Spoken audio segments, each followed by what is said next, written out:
How likely is it that Utah abandons the Pac-12 and goes to the Big 12? We're talking about it on today's Locked On Utes. You are Locked On Utes, your daily podcast on the Utah Utes. Part of the Locked On Podcast Network. Your team every day.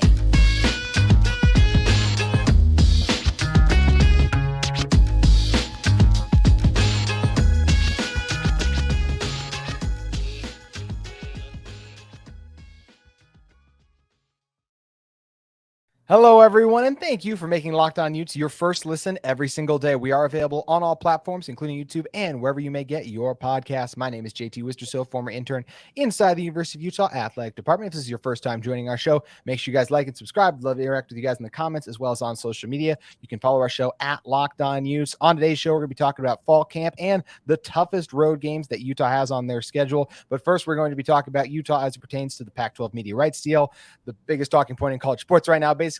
And in order to help me do that, it's ESPN 700's Bill Riley, the voice of the Utes. And Bill, I thought there's always new information that comes out of this Pac-12 media rights deal saga. And I thought the latest came from in a very interesting piece by now Yahoo Sports' Ross Dellinger, who said when discussing the state of the Pac-12 situation, schools with more lucrative television offers, presumed to be Arizona, Arizona State, and Utah, have a decision to make: accept an invitation from the Big 12 or remain with the Pac-12. We've heard all kinds of different things about if the Big 12 does or does not want Utah. There's lots of stuff out there. If they wanted to stay at 14, go to 16. This is where all this information can get kind of jumbled and just difficult to discuss. But when saying how likely it is that Utah abandons the Pac-12 and goes to the Big 12, I still feel like when all this is done, Utah is going to end up in the Pac-12. But the longer the media rights saga drags on, the more likely it does seem that there is at least a probability that Utah could end up in the Big 12, Bill.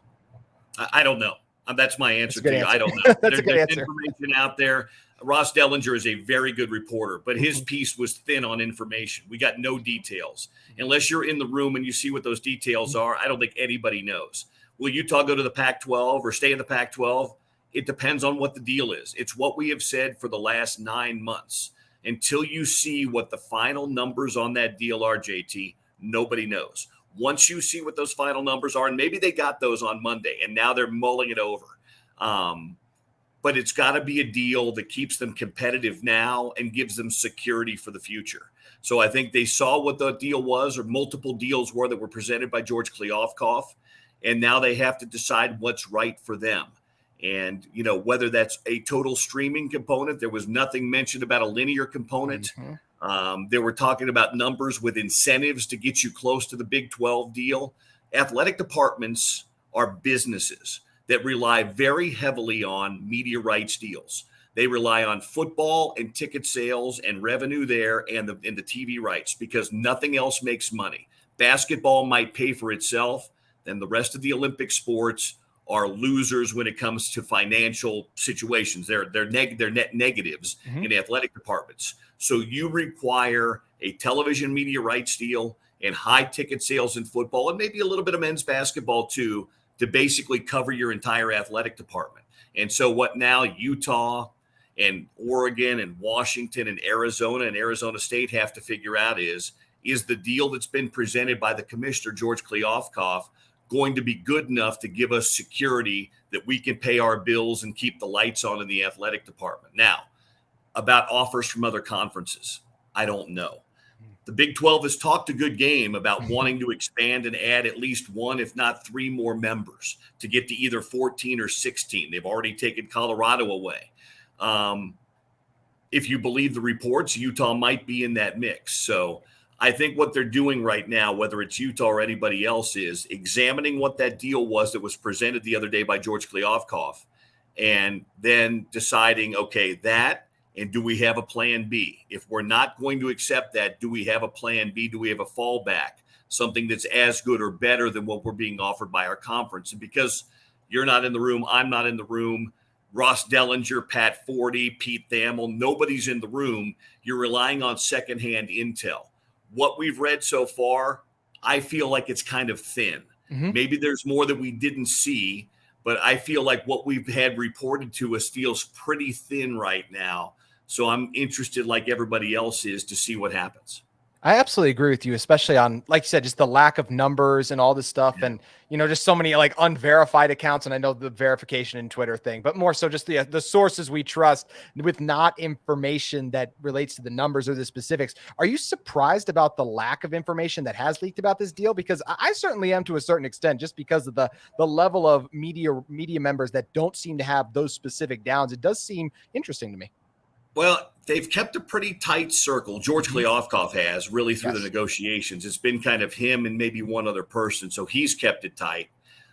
But the other day, I think the numbers must have been good enough that nobody lost their minds and Yes. said, "I'm out of here. I'm gone. I'm leaving." But if they were killer numbers, we were kind of led to believe by some of the comments at Pac-12 Media Day that there might be an ace up the sleeve, that maybe this deal was going to be. I kind of feel like if it was a killer deal, one that you couldn't turn down, maybe we would have heard a little bit more positivity coming out. To me, it's sitting somewhere in the middle. It's not quite good enough to walk away from, but it's not quite good enough to say, yeah, I'm in. And I think that's why Utah and the rest of the Pac-12 or Pac-9 or whatever we're calling them right now are kind of back on campus, mulling it over and figuring out what their options are.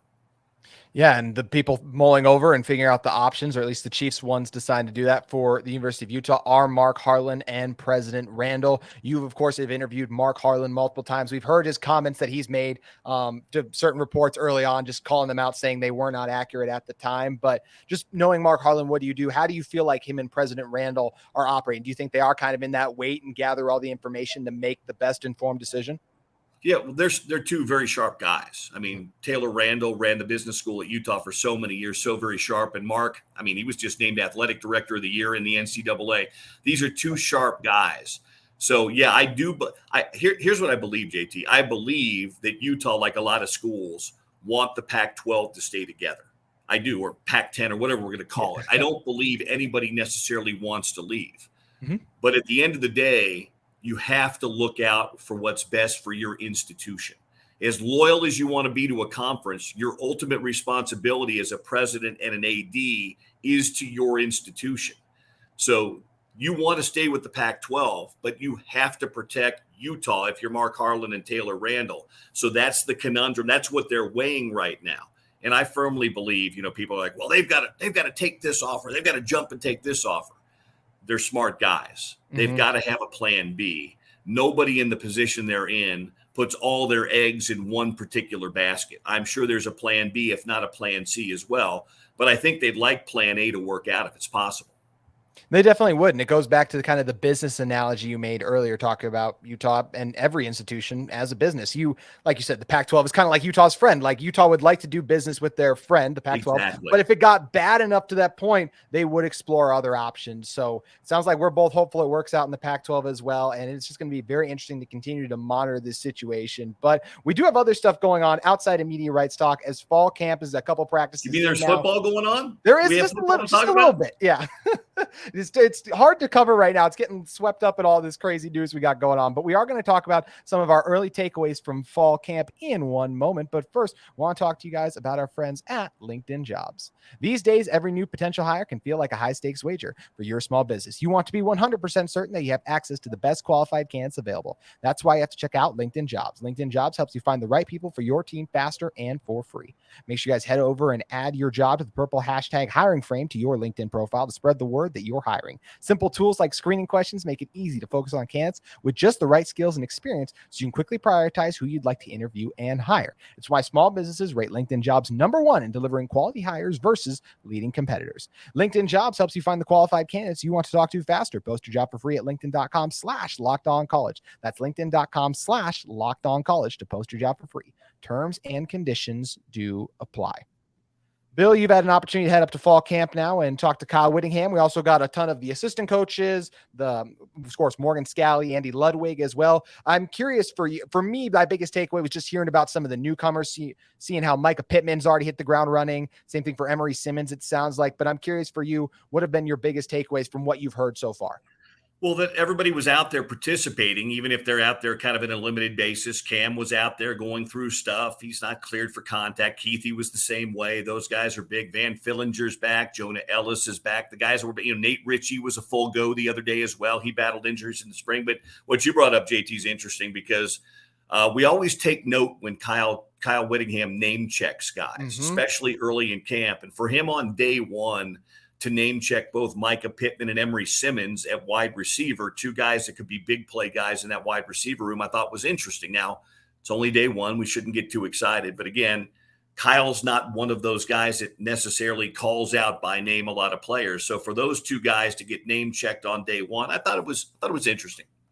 I did as well. And I got one final question before we get you out here. Speaking of newcomers, I also thought it was very interesting that Andy Ludwig brought up not just Spencer Fanu, but Caleb Lomu as well. Now, it's very hard for offensive linemen to play in their freshman season. This is not like a Clark Phillips coming in on the outside, just the physicality that required playing along the offensive line. I just feel like you got to add a certain amount of weight and strength to be able to start there. So I don't think any of us are expecting the Utah offensive line to trot out against Florida and see Spencer Fanu and Caleb Lomu out there. But I still thought it was noteworthy that they were brought up by Coach Ludwig so early, Bill. Well, yeah, I mean, and especially at Utah, where they usually always have good depth. You know what I mean? It's not, you're not going to a lesser program that's always battling to put offensive linemen in there. For a true freshman like a Lomu or a Fano to be name checked by that coach tells you they're at least in the mix, and it also speaks to the depth there. I would be surprised if Falcon Kamatule isn't starting at left tackle. But again, the more these young players get named and talked about tells you they're at least in the mix. So that's interesting on that offensive line. Kyle did say the other day when I asked him if they were starting today, they know who their five would be. But fall camp's a competition, and they're not starting today. They're still 28, 29 days away. So they're gonna give it their best shot to see what the competition looks like. Yes, they will. And I still remember how surprised I was last year just when the depth chart kind of flipped on its head. And then all of a sudden you see Satao Laumea over at right tackle instead of right guard, and the changeup that all happens there. It's always crazy when just all the things that can happen over the course of fall camp. And Bill, we're hoping one of those is a meteorite steal. If we don't have a meteorite steal by the time the opener rolls around, I'm not sure what the conference is going to look like, because I'm just not sure anybody has the patience to wait another 4 weeks, JT. I think you're absolutely right. It's going to be crazy to see how it all plays out, but we greatly appreciate you for joining us, Bill. Make sure you guys check out Bill every single day on ESPN 700. And Bill, we appreciate you spending the time with us again. Anytime. That's going to do it for Bill, but we are not done quite yet here on Locked On Utes. We are going to keep things rolling as we continue to discuss all the latest in conference realignment on a future episode, but I do want to keep it here and just continue to talk about just the general stuff we kind of have going on right now, just across the landscape that is college football at the moment. There we go. Eventually I was going to be able to get my view right for those of you watching on YouTube, and appreciate all of you listening on podcast and audio as well. But as for other fall camp big takeaways, now I will say I'm recording this in Wednesday afternoon, so it's before the latest media availability. I am excited when we get to hear from the players, right? Is Cam Rising going to be available? Are we going to hear from Cam about his health? I expect him to still continue to talk about being on track, being ready to go by the time the Florida game rolls around. But those things always sound good. And then you get to that point where, like, right before the game time decision, then Cam won't be able to go, right? So that's why there's still that question of, will Cam play? Will Cam not play? If I still had to guess, I think Cam Rising is going to play the first game, but I will not fall out of my chair if it's Brandon Rose jogging out with the first team offense against the Gators, because we're just going to continue to see how his production goes. But it is so important that Pittman and Simmons have hit the ground running already, getting their chemistry, and Brant Keithy sounds really close to 100%. So getting him, back at full strength is going to be huge for this Utah pass catching corps overall. I'm very excited to see what those guys will be able to bring as well. And as for other player questions, I always love hearing from guys like Junior Tafuna, just what they've added to their game. Someone like Tafuna, I'm sure he would like to be more of a little bit more of a pass rusher this season. I think that when you look at his game, he is an elite run defender. He's one of the best run stopping defensive tackles in the Pac-12, but his pass rush production did fall off last season. I think he had 1 to 1.5 sacks a year ago, and that was after having 4 as a freshman. Now, sacks are a very situational type of thing. You can have something like, we look back at 21, maybe on that play, Devin Lloyd was rushing the passer. He forces the quarterback to step up in the pocket. Then what happens? That's when you get Tafuna taking advantage of that. Utah's defensive ends did struggle a little bit more last year, so they weren't able to get around the edge, therefore forcing quarterbacks to step up. That's where Tafuna is able to feast. So I do think with better edge rushers, that's something that would help Tafuna, but I'd love to hear what he's added to his repertoire. Just hear about the new guys like Aliabani Damuni. Hear more about what it went into his decision to come up to the U, what his first impressions are being inside the program for these last couple of days after spending so much time outside of it. I think that's also something that I'd be very curious to hear from him about too. And overall, just when talking about fall camp takeaways, as I said, I'm just very excited about the offensive line, the state of that with the depth you got. My biggest question is still Falcon Kalmatule at left tackle, just because we haven't seen him go out there yet and seen how that is all going to go. But I have faith in Jim Harding. How can you not? After what he's done with this offensive line year after year, struggling early on in 2021, boom, Bam Olaseni in at left tackle, Braden Daniels solidifies the right tackle spot, and then you're in business from there. Then you look at last year, right? The move to make Satao Laumea right tackle. I didn't love it. I don't think it worked perfectly, but it was definitely effective, and you have to give credit. Satao, especially as a run blocker, really helped open things up for this unit. And every time the offensive line has an injury, they're fine. I mean, think about it. How many times has the offensive line missed a starter over the years, whether it's a Nick Ford, Paul Miley last year, when Kump went down, like just all these different guys over the course of these years we can look back on. How many times has a guy gone down and then Utah's fine? Their offensive line doesn't miss a beat. That's all credit to Jim Harding overall, his coaching, the development they have. And I'm very excited. I think the first time we'll see Caleb Lomu and Spencer Fano, if I'm a betting man, is going to be that week 3 game against Weber State. So I'm very excited to see what those guys look like when they trot out there. There's going to be other offensive linemen too, continue to jockey for this job. I mean, where's Jaron Kump in on all this? Just speaking of Kump, I mean, look back at 2021, starting left tackle, goes through the injury, ends up last year as kind of this reserve jack of all trades guys, comes in, plays a lot of guard for Utah. And we've heard he can play all 5 spots along the offensive line. So where does he fit in for this coming season? Do they move him back out to tackle? How does that shake out? He was who I thought was going to be this team's right tackle last year. I thought it was going to be Satao Laumea at right guard, but Jim Harding and this staff have shown a willingness to mix and match and move guys around to get what they feel is the best 5 combination. And I trust them to make those decisions overall. So I think it's great that everyone's healthy. Everyone's in fall camp early. Cam is continuing to progress, which is outstanding because Utah wants to have any chance of the college football playoff and repeating as Pac-12 champions just flat out in general. They need a healthy Cam Rising, of course. So a lot of fascinating stuff to monitor here. And I'm excited to see how things continue to evolve over fall camp and what we continue to hear just coming out from camp overall. We're going to continue to react to kind of all the comments and just everything we hear from fall camp overall here on Locked On Utes as it continues to wear on. And hopefully sooner rather than later, that's the only thing we'll be talking about is fall camp production and not a Pac-12 media rights deals. And after Pac-12 media rights deals hopefully wrapped up, after fall camp wraps up, we'll of course have finally gotten into the Utah football season. And with that comes a grueling road test for this Utah football team, not on just one occasion, but multiple occasions. When you're talking about the game at Baylor, when you're talking about the game at Oregon State, when you're talking about having to go into USC, going to Washington, I even think Arizona at the end of the season is going to be a tough game for the Utes as well. So just a season littered with tough road games. So in asking the question, what is the toughest road game Utah will have? I think there's a lot of contenders, right? Because if you were to ask me, what's going to be the toughest environment Utah is going to play in for factors outside of the team they're going to be playing against, right? The first thing I think of once again, factoring what's the toughest environment, I think of Baylor, and not just for the weather, but just the fans. Look, as you guys know, who've listened to the show for a while, I played football down in high school in Texas. Oh my gosh, going to get a little tongue tied right now. I played my high school football down in Texas. Football is different down there. And Rice-Eccles Stadium is an incredible atmosphere. So I'm not saying like the atmosphere is like that. I'm not trying to take a shot or anything like that, but I'm just saying like in Texas, it's just a different vibe. The tailgates, everything, the amount of people that are going to be there. Waco is going to be rocking. And I think that in terms of environment and also factoring the heat is going to be the craziest environment that Utah plays in this season. I think nothing will top that. Now, I do think Utah is a substantially better team than Baylor on paper, so that should allow them to win that game.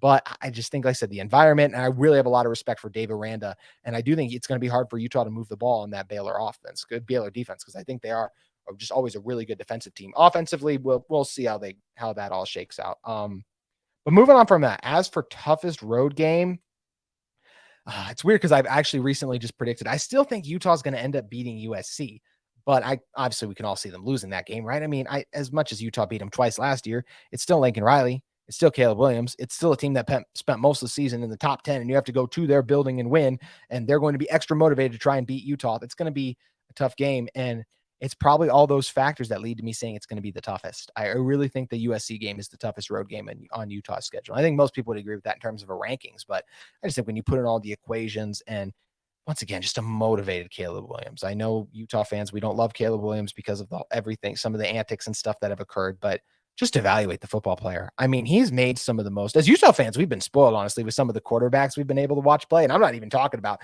all the miraculous plays that Cam Rising makes. We've been so lucky to have Cam these last 2 years and just the special plays he's made. But to be able to be up close and watch a CJ Stroud, watch a Caleb Williams, guys who are going to be NFL starters for a long time, in my opinion. I feel really lucky in that. And this season, the Pac-12, as we know, the quarterback talent is so special that is what this offseason is.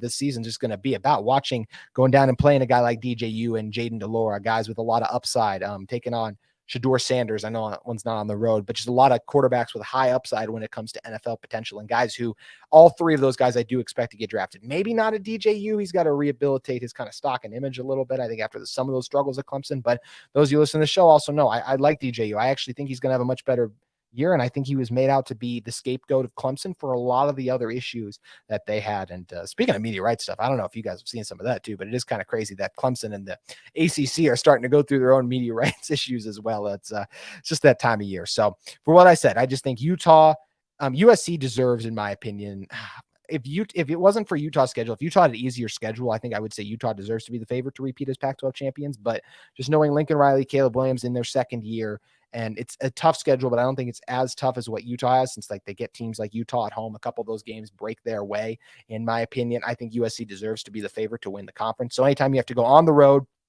to the preseason favorite to win the conference, I think that's going to be the toughest game you end up playing overall. So that's for me where I'll go number one there. As for the second toughest game Utah has to play, this is where I will go Washington. I just think the talent of Michael Penix, the elite pass rush, the dynamic receivers on the outside is going to make winning in Husky Stadium incredibly challenging for this Utah football team. Not impossible, and something I definitely think they can do, but I'd probably go that one second just because of the quality of the team. And you could easily convince me my third team, Oregon State, should be above them. When predicting Utah's record recently, I actually had them using as well, and we'll get to record predictions on Locked On Utes. We'll see if my opinions by that point have changed at all. But at the moment, I see Utah's 10-2 with those two losses coming to Washington and Oregon State. And once again, I know I said USC is the toughest road game. I just think that's the one that Utah rises up and they're able to win. I do think Utah will win one of those games against Oregon State, Washington, or Utah. Just teams this good don't go 0 for 3 in their biggest road games. And I believe this Utah team is special. I think with last year's schedule, we'd be once again talking about them as a college football playoff contender. It's just the fact that you have to only lose one game and win your conference, and you have 4 absolutely brutal gauntlet games on the road is what holds me back from making that point overall. But so yeah, I would go USC 1, Washington 2, Oregon State 3, and then Baylor is where I would go 4. And Arizona is a very sneaky number 5. For those of you that'll listen to my show with Locked On Pac-12 Spencer's McLaughlin, we are going to talk about how Arizona has a chance to make some noise against Utah. And I could absolutely see that being an upset. I'm not saying it's likely, I'm not saying like in no world will Kyle Whittingham's Utah team lose to Arizona. No, Jed Fish's team is on the rise, and upsets happen in college football every single season.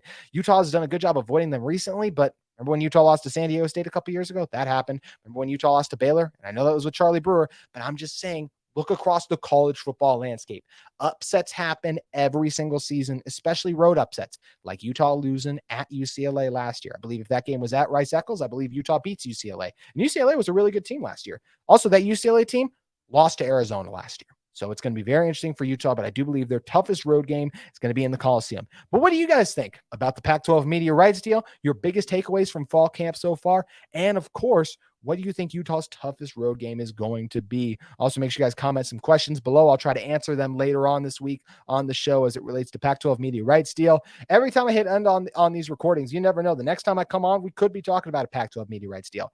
But the reason I say could and not likely will be is because More than likely, we won't be with how long this saga has continued to drag on. But as it continues to drag on, even once it's over, there's lots of great stuff to talk about with Utah football because, once again, less than 30 days away from Utah football officially being back. And we can't wait. And I know you guys can't either, especially those of you who listen to the very end of this episode. So that's going to do it for today's edition of Locked On Utes, but we'll see you tomorrow.